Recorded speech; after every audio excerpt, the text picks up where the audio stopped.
আজকের যে বিষয়টা হলো যে নারী নির্যাতন এবং যেভাবে মণিপুরের নারীদেরকে ধর্ষণ করা হয়েছে।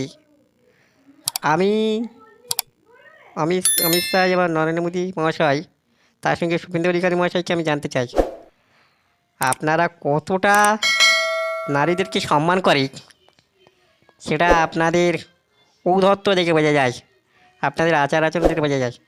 কেন বলছি যে এই যে মণিপুরে একজন মণিপুরে আদিবাসী এবং দলিত পরিবারের মেয়েকে নগ্ন করে রাস্তায় ঘোরানো হলো, তাকে ধর্ষণ করা হলো। কোথায় গেল? এই তো মণিপুরের যে মহিলাদের পরে যে ধর্ষণ করা হয়েছে, তা নগ্ন করে করানো হলো, 1 বছর হয়ে গেল। কই তা তদন্ত হয়েছে? কোথায় গেলেন? আপনি তো সংসদে নারী ক্ষমতায়নে বিল পেশ করলেন যে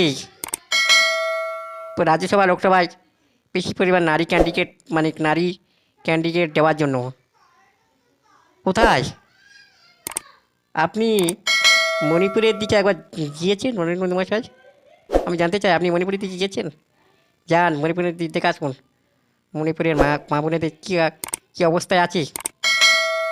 আমি ভাবতে আমরা পশ্চিমবঙ্গ হিসেবে, আমরা ভারতবর্ষ হিসেবে আমরা লজ্জিত। এরকম প্রধানমন্ত্রী আমরা 2014 সালের পর থেকে পেয়ে আমরা বিশ্বের দরবারে আমরা লজ্জিত হয়ে আছি। কেন বলেন? 1947 সাল থেকে 2014 সাল পর্যন্ত যত প্রধানমন্ত্রী ছিল, সেই যতগুলো প্রধানমন্ত্রী ছিল, এই সমস্ত প্রধানমন্ত্রীগুলো যখন দেশের যে প্রান্তে নারী নির্যাতনের ঘটনা অতিরিক্ত পরিমাণে বেড়ে গেছিল, তিনি সেখানে প্রতিবাদ করেছেন। কিন্তু আমাদের নরেন্দ্র মোদী মহাশয়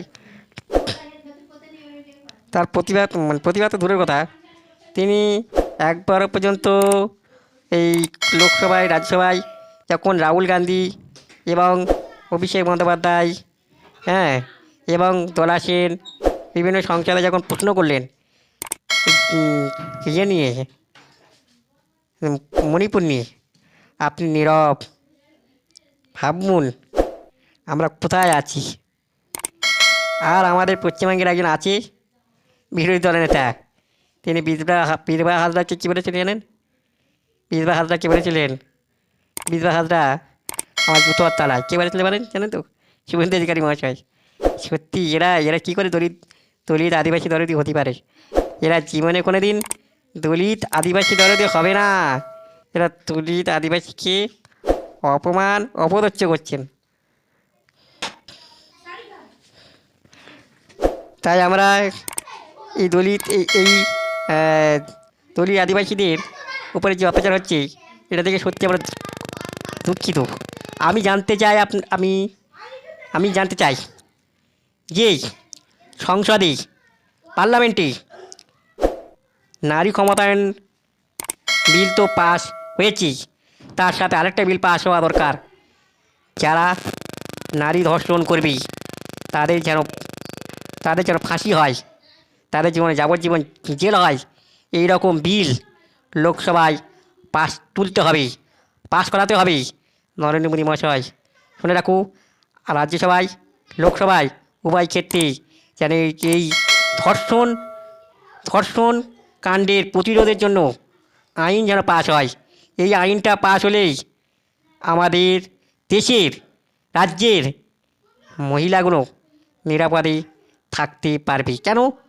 প্রতিনিয়ত প্রতি সেকেন্ডে একটা করে নারী ধর্ষিতা হচ্ছে, এবং আমরা ভাবতে লজ্জা লাগে, সবথেকে বেশিরভাগ নারী ধর্ষণ হচ্ছে কোথায় জানেন?